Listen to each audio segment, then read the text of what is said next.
Fala pessoal, esse vídeo aqui ele é uma retrospectiva de 2024. Nós tivemos vários bate-papos muito legais, muito interessantes, com conteúdos da melhor qualidade, com profissionais de referência em SSMA, e sempre é difícil escolher alguns assuntos para retomar na retrospectiva. Eu fiz uma escolha com base nas interações do público desses vídeos. Tenho certeza que você vai gostar, é uma seleção de vídeos muito legais que deram um engajamento muito bom na nossa comunidade SSMA em pauta. Então fique aí e assista até o final, porque você vai se surpreender com esses bate-papos muito legais que eu tive durante o ano com esses convidados especiais.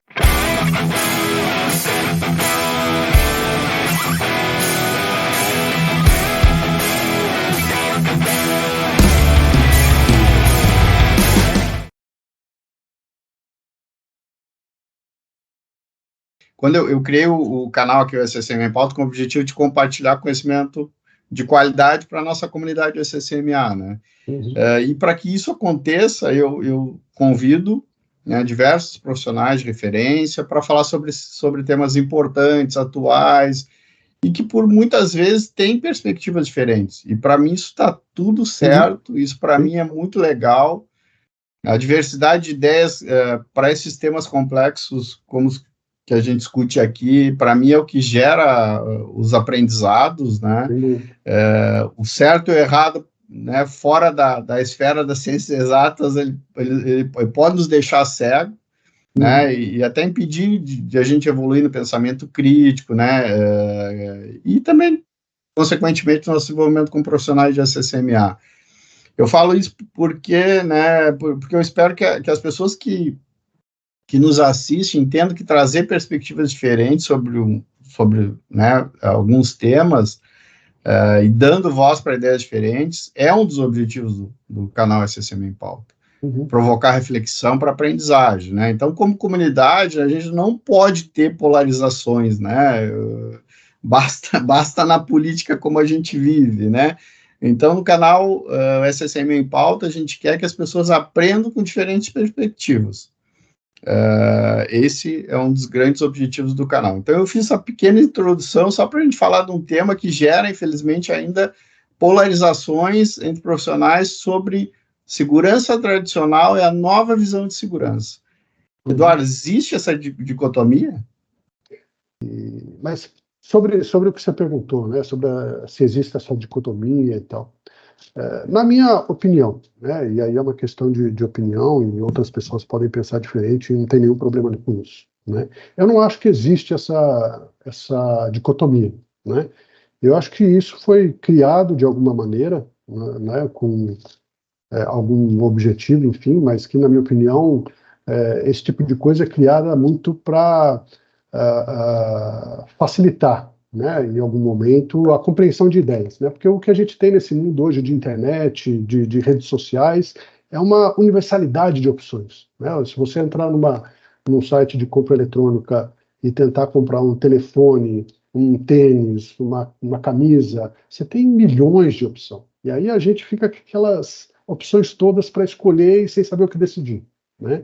E aí criar essa dicotomia, né, acaba ajudando nesse processo de decisão. Isso acontece também na área de segurança do trabalho, em qualquer outra área, né, na área de qualidade, na área de meio ambiente, de supply chain, de suprimentos, enfim, isso acontece em qualquer área. Isso ajuda em tomadas de decisão, né? Ou seja, ou você faz uma coisa ou faz outra.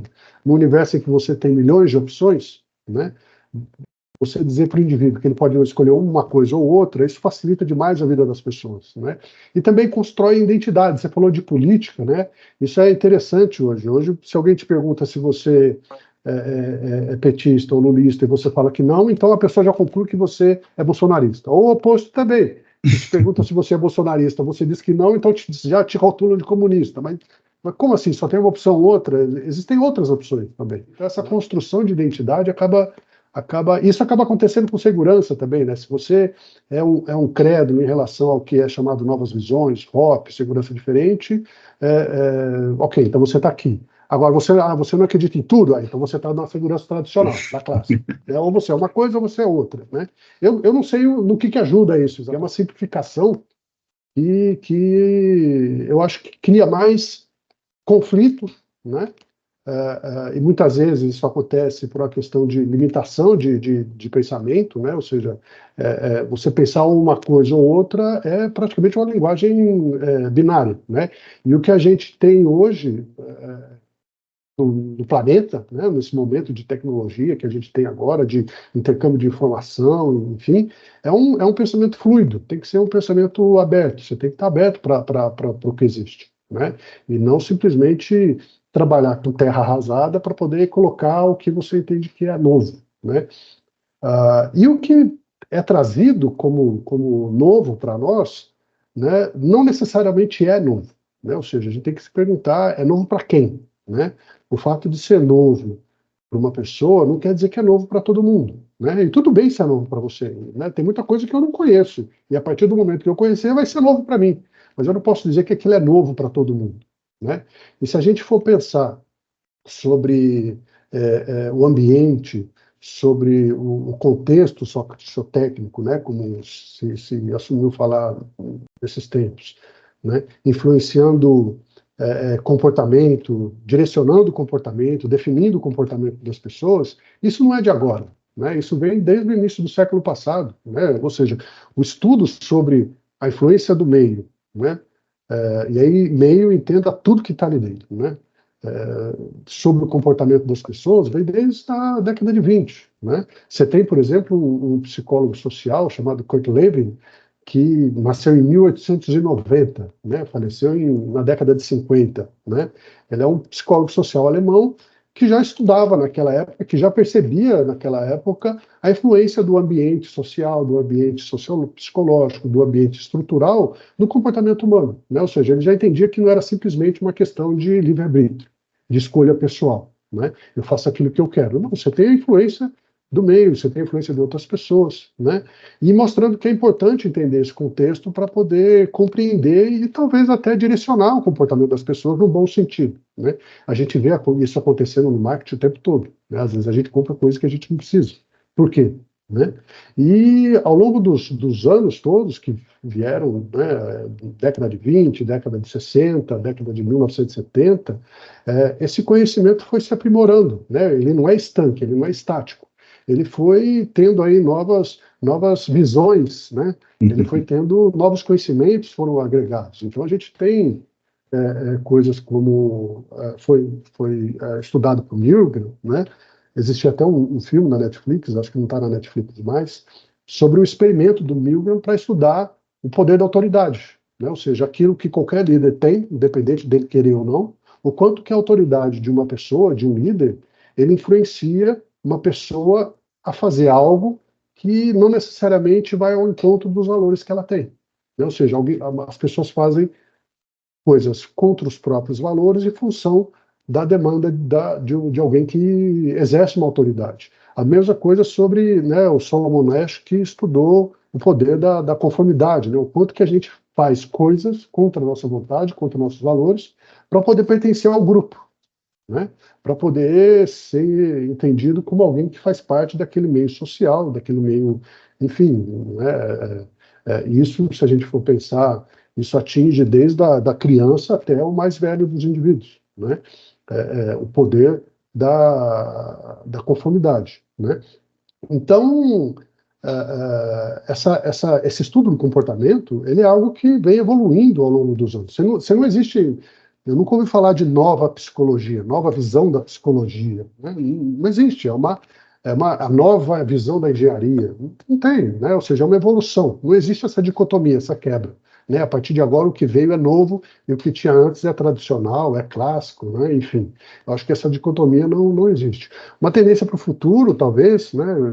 Isso eu estou vendendo para você como eu comprei, né? Ou seja, respondo até a página 2, né? A partir dali não respondo muito, que é sobre o quanto que a neurociência real, né? Aquela feita por cientistas, por médicos, que estudam o cérebro humano, né? O quanto que a neurociência vai ser capaz de, junto com a psicologia, explicar e prever o comportamento das pessoas, né? Então, isso é coisas que, né, vamos esperar para ver como vai ser, né? Então, assim, acho que chamar de nova visão é mais uma questão de opinião de novo, né? Não é uma questão certa, mas é uma opinião. É uma questão de amplitude intelectual, né? Ou seja, você lê um tema só, você lê um autor só, ou aquele grupo de autores, né? E aí acaba ficando algo viciado, né? Ou seja, aquilo que você lê, aquilo que você conhece, você acha que aquilo é o todo, e não é, né? Adolescentes hoje, por exemplo, acham que ler a nota, né, de uma matéria, o título de uma matéria é suficiente para entender toda a notícia, né? Então você tem que ler, você tem que estudar, você tem que pesquisar, né? Para ampliar o teu conhecimento e entender que se não se trata de uma quebra, de novo, né? Mas de uma evolução, né? E que não está acontecendo hoje, né? Ou seja, esses conceitos que nova visão, ou segurança diferente, ou segurança 2.0, né? Enfim, que nome seja dado, HOP, não é algo que começou hoje, né? Muito menos no século XXI, começou lá no início do século passado, e vem evoluindo, né? Não necessariamente quer dizer que aquilo que foi feito na época, né? Por exemplo, eu falei do Milgram, né? O experimento do Milgram hoje nunca seria realizado, né? Por quê? Porque existe lá hoje, à luz de hoje, um certo conflito ético sobre a forma que ele foi feito. Mas o fato é que ele foi feito e trouxe um conjunto de informações, de resultados que possibilitou uma evolução, né? Para o que a gente tem de entendimento hoje. E outros também, né, contribuíram para isso, né? Então, acho que a gente precisa, para fugir dessa pretensa, né, dicotomia, que eu acredito que não existe, a gente precisa ler mais, a gente precisa estudar mais, né, para não achar que toda a segurança do trabalho se resume àquele tema. E tudo que veio antes ou não serve, ou deve ser usado de outra forma, enfim. Não acho que existe segurança tradicional e nova visão. Não entendo dessa forma de maneira alguma.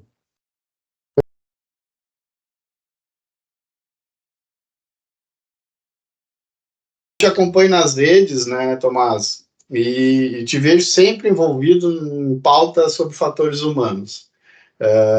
Porém, eu ainda acredito que existe talvez uma falta de entendimento sobre esse tema, e talvez até uma confusão sobre o que é fator humano e o que são fatores humanos, né? Tu pode nos explicar sobre isso? Bom, cara, muito legal você começar com essa pergunta, ô Rogério. De verdade, eu acho até que acaba sendo uma armadilha você simplificar fatores humanos em fator humano, né? Quando você pensa em fator humano, você está pensando só no indivíduo, em como influenciar o indivíduo com o que ele pode te entregar, né? Então, com a sua expertise, com sua experiência, com seus treinamentos, você fica preso naquilo, né? Só comportamento, como que eu mudo o comportamento? Então, o fator humano, ele simplifica a complexidade que é você olhar uma atividade com essa cabeça, com viés de fatores humanos, né? Porque fatores humanos é além do indivíduo, é o indivíduo no centro, mas tudo que interage com esse indivíduo para que ele possa tomar a sua ação, tomar a sua decisão, né? E aí que você vê a complexidade que é. Então, quando a gente fala de fatores humanos, é a gente olhar para essas interações, né? Se a gente pensar num desenho, né? Tem um gráfico muito legal que o Josué apresenta, que é um dos tutores nossos de fatores humanos aí no Brasil, se não no mundo, né? Mas é colocando o indivíduo no meio e tudo que interage em volta, né? Então, você tem um indivíduo interagindo com a tecnologia, né? Com fatores organizacionais, com os seus fatores individuais, com os fatores ambientais, por que não os fatores financeiros, né? Então, tudo que você consegue imaginar que vai interagindo com o ser humano para a sua decisão, né? Que influencia na sua tomada de decisão ou na sua ação, aí você está olhando para fatores humanos no plural, né? Eu costumo também trazer uma forma bem didática para a gente imaginar, né? Vamos pensar num soldador. O soldador, ele é o fator humano, né? O soldador, ele é o fator humano. O que você precisa para que aquele soldador faça a sua atividade, né? Então, você precisa que ele tenha uma máquina de solda, precisa de EPI, precisa de manta, precisa de eletrodo. Cara, um monte de coisa tecnológica para que ele possa desempenhar a sua atividade. O que ele precisa para fazer a sua solda? Ele precisa de padrão, ele precisa de hierarquia, ele precisa de cultura, né? Como que as coisas acontecem naquele ambiente que ele está trabalhando. Então, são fatores organizacionais que influenciam na sua solda, né? O que o soldador precisa em relação ao ambiente que ele está inserido, né? Se tem ruído, se tem calor, como é que está o layout da onde ele está trabalhando, né? A disposição das máquinas, né? Os acessos, se é trabalho em altura, se é trabalho em espaço confinado, né? E também o fator individual. Como é que ele tá em treinamento, sua expertise, suas ansiedades, seus medos, enfim. Olha a quantidade de interação que tem que acontecer para acontecer a solda. Então, fatores humanos é perceber tudo isso interagindo, né? Então, é muito simplista a gente olhar fator humano no singular, sendo que é tão complexo a gente entender que todas essas interações precisam acontecer para que a gente tenha a solda. A atividade é ele fazer a solda numa tubulação, mas ele precisa se envolver com tecnologia, com organizacional, com ambiente, com outros indivíduos e tudo mais, né? Então, para mim é uma armadilha, porque aí às vezes as pessoas pegam só o fator individual, né? Coloca como fator humano, e aí você vê algumas ações reduzidas dentro de um contexto de fatores humanos. Esses dias uma empresa estava apresentando que colocou a carinha de feliz ou triste no DDS, né? E falou, aqui a gente está trabalhando com fatores humanos. No meu DDS tem se o cara está triste ou feliz. Não é que isso não seja uma ação, não é criticando a ação, mas acreditar que aquilo ali é você fazer fatores humanos, né, é muito simplista. Então tem que tomar cuidado. Fator humano é o indivíduo, fatores humanos é tudo que você vê interagindo para que esse indivíduo possa entregar, né, o que ele está te propondo, né, a atividade dele, a tarefa dele.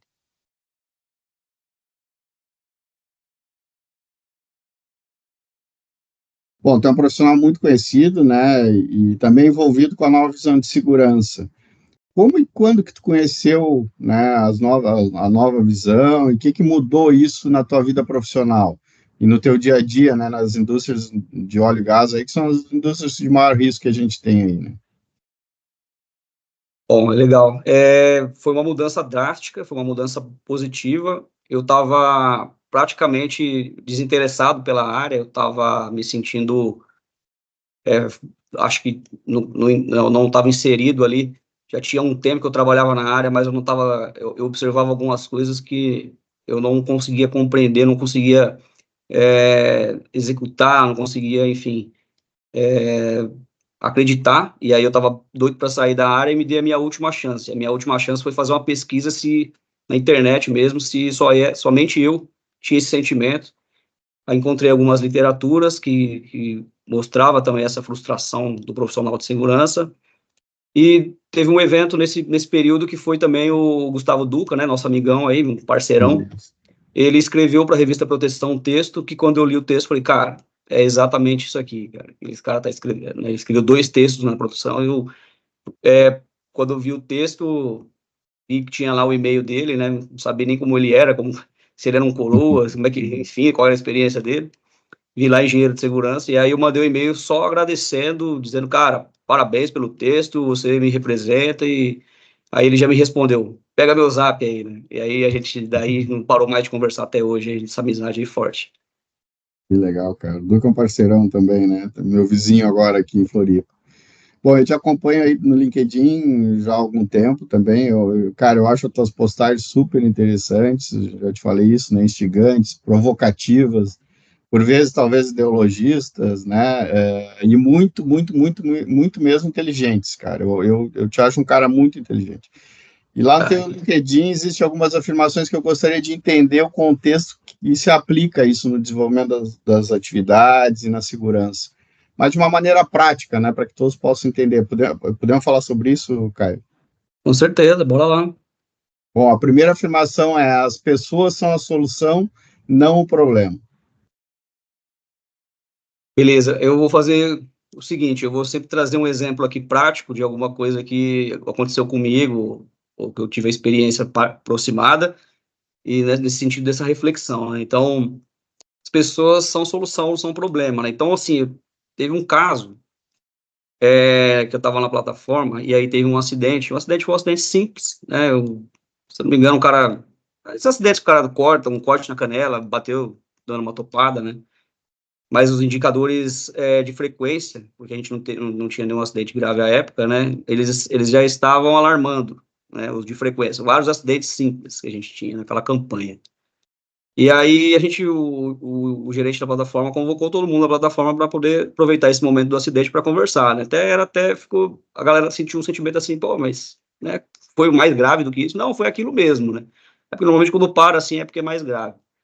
Mas não, era simplesmente para poder dar um puxão na galera, falar, ó, galera, tivemos mais uma ocorrência, né, acho que tinha alguma ocorrência parecida alguns dias anteriores, então a gente foi fazer aquela reflexão coletiva ali junto com o gerente da plataforma.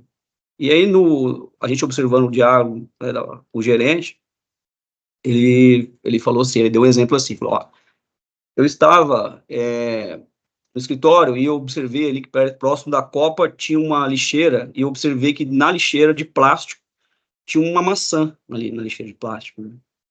Aí ele fez uma associação, ele falou, como a gente pode, né, confiar de ter uma percepção de risco e uma tomada de decisão assertiva, se nem o lixo a gente consegue dispensar na lixeira correta? Como é que um cara vai estar na área tomando uma decisão de risco, se nem o básico a gente consegue fazer, né? Aí todo mundo ouviu, refletiu, ele trocou mais uma ideia, fez algumas perguntas, tal, enfim, terminou o DDS ali. Aí eu fiquei aqui na cabeça, cara, eu tenho eu tenho uma boa relação com a galera lá da plataforma, né? Aí eu falei, pô, vou lá falar com ele que eu tive uma hipótese aqui um pouco diferente. Aí bati na porta dele e falei, pô, queria falar com você um negócio do DDS ali, cara. Tive uma hipótese talvez seja um pouco diferente. Aí ele falou, pô, entra aí, fecha a porta, né? Ele já sabe que eu já falo coisas aprofundadas, ele falou, fecha a porta aí. Fechei a porta, falei, cara, se a gente partir do mesmo exemplo que você deu lá no DDS, tá? Pegando lá a lixeira e o lixo que estava errado, a gente pegar aquele lixo agora exatamente, jogar ele aqui no chão, tá? Espalhar todo o lixo aqui no chão. Se a gente contar quantos lixos de plástico tem, quantos lixos que não são de plástico, tem mais lixo de plástico ou menos lixo de plástico? Aí ele falou, não, tem muito mais lixo de plástico, mas tinha lá uma maçã lá. Eu falei, então a galera, na verdade, precisava ter um elogio ali, né? Então, aí, nesse momento, ele desassocia essa ideia de que a galera não tem uma percepção sobre as coisas, sabe? Então, mas assim, zero lixo errado, talvez seja essa uma metáfora que ele estava utilizando, né? Que não fosse tão consciente, mas não era uma metáfora que causava o impacto que ele estava idealizando. Então, na prática, a galera via aquilo e não conseguia associar a tomar a decisão que eles têm na área com um ato tão simples e tão distante, tão geral, assim, como não conseguir saber por que aquele lixo estava errado, coisa do tipo. Então, esse é o primeiro ideia de que, na verdade, essa questão de a gente já parte de um pressuposto sobre as decisões do outro. E esse pressuposto, ele leva, muitas vezes, né, a gente a tomar algumas atitudes ideais, né, uma narrativa ideal, que tacitamente coloca o outro como um problema. E aí, né, a gente acaba, partindo desse pressuposto, a gente acaba, por exemplo, enfatizando o negativo e deixando de observar o positivo. A gente olha uma maçã e não olha os 99 lixos adequados ali e tal. E transforma isso numa reflexão aí, galera. Reflete aí, porque o negócio não tá tão bom. Mas será que não tá tão bom? Parecia que estava bom naquele exemplo, né? Por um outro prisma. E aí, o que acontece? Dessa causalidade, desse modelo mental que a gente tem, a gente produz fotos de acidentes, vídeos de acidentes. Agora está comum, inclusive, o pessoal fazendo montagens na área de trabalho, né, o cara trabalha numa serra, o cara chega na serra, tem uma mão ali montada e uma placa dizendo assim, olha, se liga aí e tal. Quer dizer, a gente enfatiza o acidente, o negativo, e ignora o positivo, sendo que o positivo ele é muito maior do que o negativo. Não é para se ignorar também o negativo, não é fazer uma subversão, para se olhar tudo, positivos e negativos. Mas nós temos que ter uma predominância baseada nos próprios fatos da realidade. Então, se predominantemente as coisas... Como é que as coisas acontecem no dia que não tem acidente, né? Então, no dia anterior, como é que a gente está... Se a gente dá o foco no dia do acidente, como é que foi o dia que não tem acidente? Será que a gente está gastando a mesma energia, né? E tem essa questão, né? Quando a gente vai lá e coloca, faz uma montagem lá do acidente, o que a gente está dizendo para quem está observando, né? Quem que deve mudar? Será que é o trabalho? Será que tudo está à disposição de uma mudança? Ou será que parece que tudo pode, nada pode mudar, mas você pode tomar uma decisão diferente? Quer dizer, é isso que, na verdade, quando você ignora uma coisa, mesmo que você não queira culpar as pessoas, por fato de você ignorar uma coisa e dar ênfase na outra, você está colocando a pessoa em evidência. Então, assim, será que todos os acidentes são causados por decisões que as pessoas escolheram mal? E é por isso que a gente diz, porque você não vai ver ninguém dizendo que as pessoas são problema. Aliás, às vezes as pessoas até comentam assim, peão em raça do cão, né? Então, a gente tem que observar, né? Observar essas decisões, essas ênfases que a gente dá. Por exemplo, na dúvida pare também, né? O pessoal fala muito sobre na dúvida pare, porque aí depois que dá uma falha, a gente faz a campanha na dúvida pare, tem uma falha, a primeira pergunta que eu já vi várias vezes a galera fazer, por que você não perguntou, né? Porque depois da retrospectiva fica fácil de dizer, por que você não perguntou? Só que, assim, na intenção isso é bom, né? Dizer, olha, na dúvida você pode perguntar, fica à vontade e tal. Mas isso é um trabalho em pause, né? Porque na hora que você está com o trabalho no play, que está emergindo várias tomadas de decisões, ali, várias combinações, vários fatores que não são previstos, né? E nem controlados, eles acontecem. Então, assim, é aí que está a questão de você, na verdade, trabalhar a ideia de recuperar algumas decisões erradas, e não simplesmente prevenir, digamos. Porque só previne, então você está acreditando que, na verdade, sempre do ponto de vista retrospectivo, a prevenção vai ser ideal. Por exemplo, mudando um pouco essa ênfase, dando energia para a recuperação e não simplesmente para a prevenção, a gente pode pegar, eu estava conversando com o Gustavo Duca ontem, ele estava me dando o exemplo dos carros agora que estão vindo com aquele alerta de ponto cego, sabe? Sim. Então, quer dizer, para chegar nesse ponto, isso poderia ser antecipado muito antes, no passado, porque a tecnologia embarcada não é uma tecnologia, nenhuma novidade. Agora, por que nós estamos dando mais ênfase hoje? Talvez o nosso modelo de causalidade está deixando de ser, por exemplo, pô, cara, tu não viu aí que estava no ponto cego? Como é que você vai ver que está no ponto cego? Aí entra aquele questionamento que diz, não dá dúvida, pare. Isso eu não sabia que tinha dúvida. Às vezes eu não sabia que tinha dúvida naquele momento. Então, a gente precisa trabalhar, na verdade, tentando transformar não é transformar as pessoas, mas tentando transformar o meio, né, em que as pessoas agem. Vai sempre ter uma ocorrência que a gente não vai conseguir dominar, né, e a gente, na verdade, tem que fazer com que as ocorrências que têm maior potencial, a gente consiga trabalhar esse sistema para que elas não venham a ocorrer, né. Então, a gente não diz que as pessoas é o problema, mas nós tratamos elas como problema, né, por acreditar que podemos prever tudo. Então, essa é a prevenção ideal. Se eu só trabalho na prevenção e não considero que o erro vai ser algo real, não vou nem dizer normal, eu vou dizer real. Ele vai acontecer. Nós vamos ao erro. Se olhar aqui no nosso teclado, aqui tem uma tecla aqui, delete e backspace. Aquele cara que não erra, eu convido ele a tirar essas duas teclas para trabalhar no computador. Então, a gente tem que começar a considerar, reconhecer, agora vamos reconhecer que o erro é uma realidade.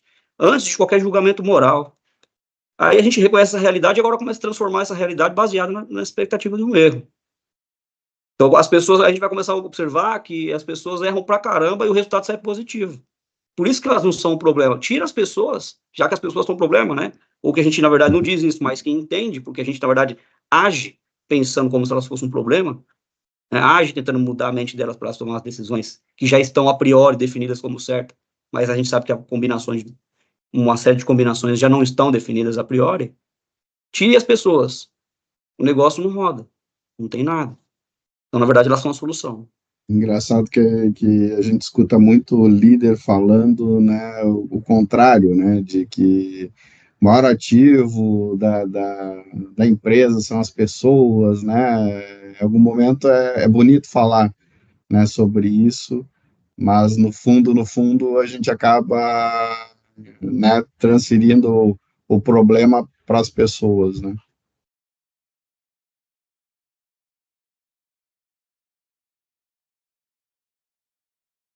Legal, falou bastante na questão de acidentes, né, e o nosso bate-papo aqui ele tem como, o título já começa com uma pergunta, né, de quem é a culpa, né, A gente ainda vê muitos acidentes, né, com grandes impactos, com grande visibilidade, que ainda acabam transferindo a culpa para o acidentado. Vamos pegar um exemplo de acidentes com aéreos, né, que aconteceram, tem vários exemplos de acidentes aéreos que acabam culpando o piloto, né, que não tem nem como se explicar. Enfim, historicamente, a análise de acidentes ainda se busca algum culpado. Por que isso acontece, né? Tu pode citar alguns exemplos? Sim, legal, acho uma ótima pergunta, bem provocativa, né, de quem quer a culpa. E assim, se eu for te dar uma resposta rápida, Rogério, eu vou falar o seguinte, que a minha é que não é. Não sei de quem que é a culpa, mas minha, ela definitivamente não é. Porque mesmo se ela for minha, eu ponho em quem eu quiser essa culpa aí. Agora, se eu for dar uma resposta um pouquinho mais longa, e aí eu vou fazer referência a um vídeo meu que tem esse título aí, né? Eu tenho um trabalho nas redes aí também, de produção de alguns desses conceitos e discussão numa linguagem menos burocrática, né? Menos densa, menos técnica e mais acessível. E a gente produziu um vídeo, né, com esse nome, de quem é a culpa, para poder discutir a culpabilização na gestão da segurança e nos acidentes. E aí eu vou fazer algumas referências justamente a algumas coisas que a gente discute lá. Na verdade, eu acho que, assim, ainda hoje, a maioria esmagadora das análises de acidente que a gente vê por aí, elas continuam culpando as pessoas, né, lá na ponta dos processos e, sobretudo, as vítimas desses acidentes, e sejam eles acidentes leves ou graves, né, principalmente os graves, onde, eventualmente, com acidente fatal, onde as pessoas também já não estão mais aqui para poder se defender. Isso acontece com muita frequência. E, na minha opinião, isso acontece por alguns motivos. O primeiro é, assim, um julgamento moral que a gente traz, que a sociedade traz, de maneira geral, de quando acontece um acidente, querer encontrar um bode expiatório. Principalmente numa cultura, numa sociedade como a nossa, a sociedade brasileira, que é uma sociedade muito hierarquizada, né, escravocrata, com muitos anos de escravidão, que traz isso ainda hoje nas relações de trabalho, né, pautado muito nessa lógica do manda quem pode, obedece quem tem juízo.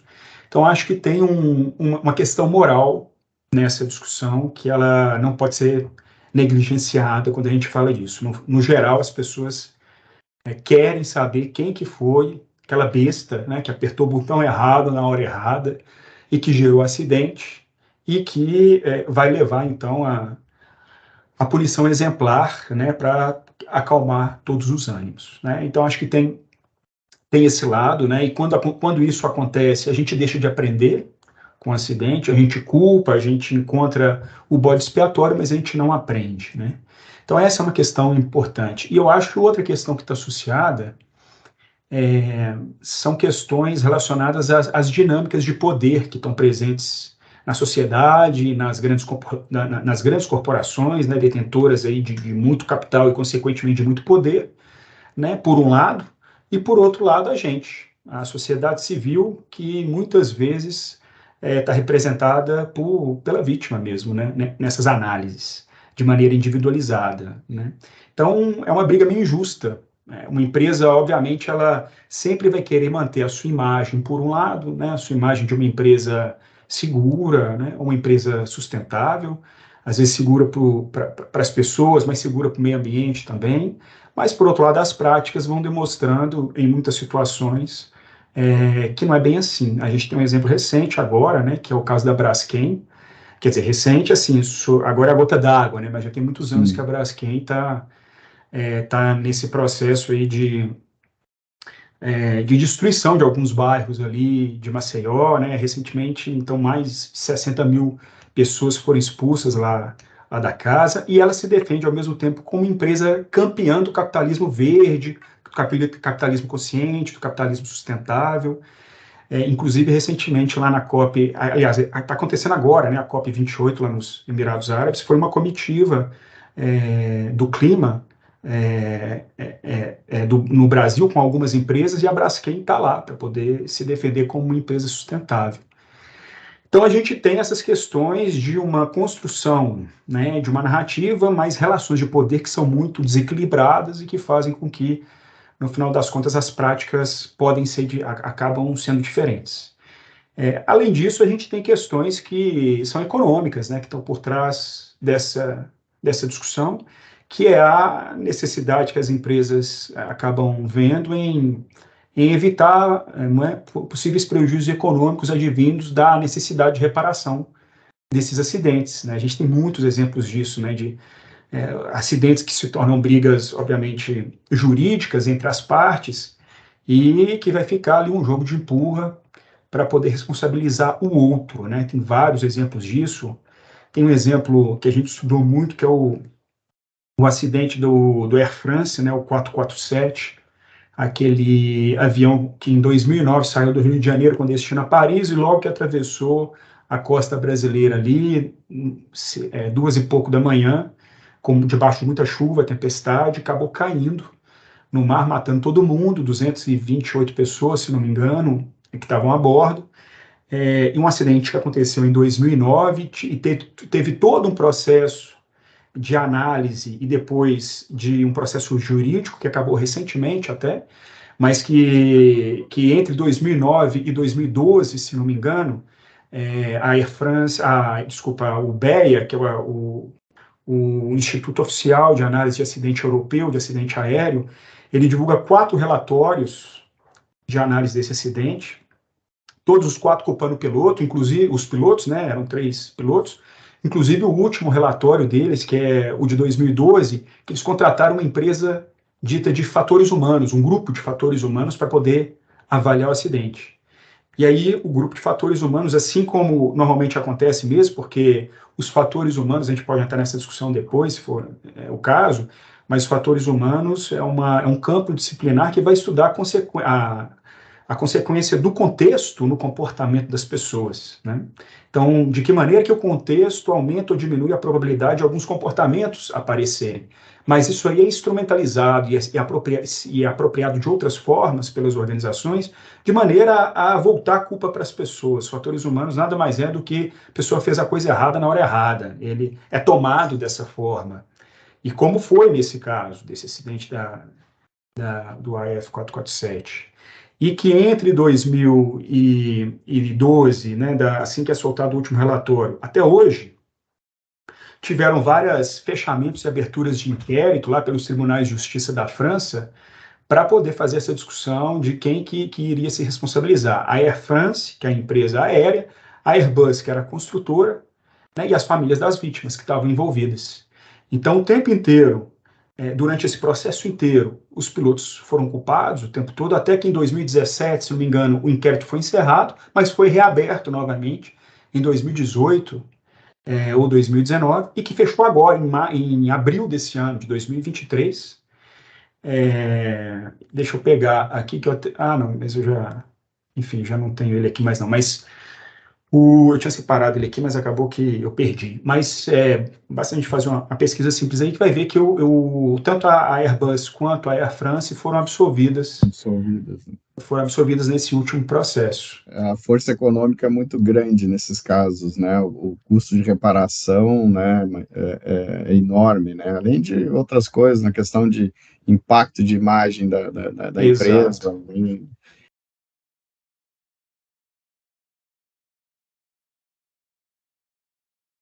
Pode ver que tanto o ICSE, né, quanto a Fundação, eles tratam alguns temas com bastante qualidade, relevância, né, propriedade, e um desses temas é sobre fatores humanos e organizacionais da segurança industrial, que inclusive tu segue, né? Tu podia explicar um pouquinho melhor o que é isso, o que é a FOSE, né? Se é uma filosofia, e quais as diferenças de outras abordagens de fatores humanos que a gente vê por aí. Então, o FOSE, como você falou, Rogério, escreve FHOSI, né? O FOSE é uma metodologia, um conjunto de conhecimentos que é organizado pelo ICSE. Não quer dizer que as coisas que se falam ali ninguém mais fala, mas quer dizer que é uma organização deles, própria deles, né? Então, você me pergunta se é uma filosofia. Eu diria que, de uma certa forma, sim, porque vem de reflexões profundas, vem daquela mudança, daquele novo mindset, né, que a gente tem com a nova visão do erro humano. A nova visão é a nova visão do erro humano, né? Então vem desse mesmo local, assim, dessa mesma reflexão, né, do erro humano, não como uma causa em si, mas muito mais como um sintoma do meu sistema sociotécnico. Então, com certeza, tem esse aspecto de uma filosofia, mas ao mesmo tempo não é apenas uma filosofia, porque é composto de um grande arcabouço metodológico, de ferramentais. Então, diferente talvez do Hoppe, que é mais uma filosofia, e agora se começa a ter uma maior robustez de um ferramental com Learning Teams e com algumas outras dinâmicas, o FOSS, ele tem muito ferramental, muito material. Não quer dizer que é um ferramental, assim, peguei ali e vou aplicar, né? É muito mais um ferramental de como fazer uma análise, de pontos a se atentar, que busca... qual que é a ideia por detrás, então, da abordagem de fatores humanos industriais, né? A gente está falando que é um método. O que buscam esses métodos?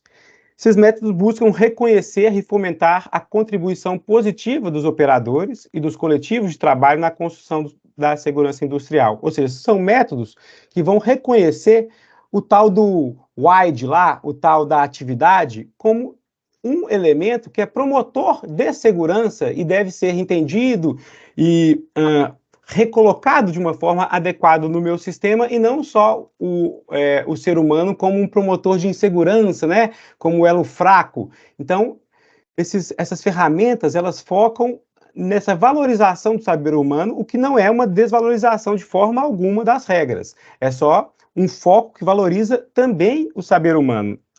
E aí, um ponto legal aqui é que a ideia do ICSE, né, uma dos esquemas que o ICSE usa e que são muito interessantes é que a gente teria, por exemplo, até os anos 80, a segurança industrial, a segurança técnica, com base na engenharia e qualidade,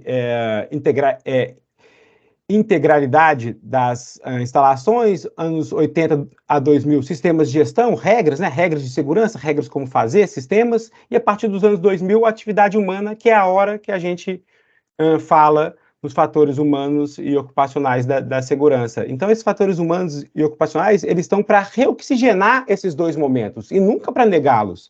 Então, é entender como que o ser humano utiliza daquela peça de engenharia, como que o ser humano ajuda a eu ter um sistema mais robusto, mais confiável. Entender como que o ser humano utiliza a regra, como o ser humano utiliza o sistema de gestão. Então, é uma abordagem que a gente cria retornos de experiência para retroalimentar, por exemplo, esses dois tipos de segurança, vamos falar, ou essas duas perspectivas da segurança, das instalações, equipamentos, das regras. Então, é um pouco disso daí. E aí, gostaram desse vídeo? Então se inscreva lá no nosso canal e ative o sininho para receber as notificações dos próximos vídeos. Muito obrigado e até uma próxima.